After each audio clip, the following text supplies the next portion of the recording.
शेतकरी मित्रांनो नमस्कार.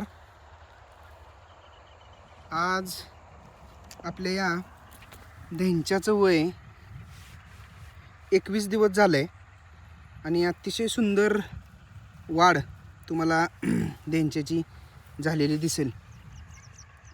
एकदम फॉलिएज, मस्त फॉलिएज आलंय ह्याला. वाढ पण चांगली आहे. आता रान वाळलंय, पाण्याला आलंय, पाणी द्यायचं आहे. 45 दिवसाच्या दरम्यान याचं हार्वेस्टिंग आता होईल. हार्वेस्टिंग म्हणजे गाडलं जाईल. वाढ चांगली आहे. फक्त थोडी पाणी गुंडाळणारी आळी याच्यावर ही जास्त व्हायला लागली. इथं दिसतं असं लोक ही विष्ट तुम्हाला याच्यामध्ये दिसते ही आळीची, आहे का? तर हिच्यासाठी आपण आता कदाचित एक फवारणी घ्यावी लागेल. बऱ्याच ठिकाणी हा असा प्रादुर्भाव सध्या दिसायला लागलाय, तर ह्याच्यासाठी आपल्याला फवारणी फक्त एक घ्यावी लागेल. त्याचसोबत एखादं खत वगैरे आपण घेऊ. हे असं नियोजन आहे.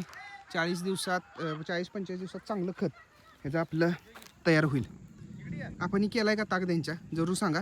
अपडेट्स मी बरोबर 10-12 दिवसांनी देतोय, कारण तुम्हाला एक ग्रोथ कशी होत्या, काय होत्या ह्या गोष्टी समजतील. त्या पद्धतीने तुम्हाला तुमच्या शेतामध्ये नियोजन करता येईल. 25 फेब्रुवारीची ही पेरणी आपली आहे.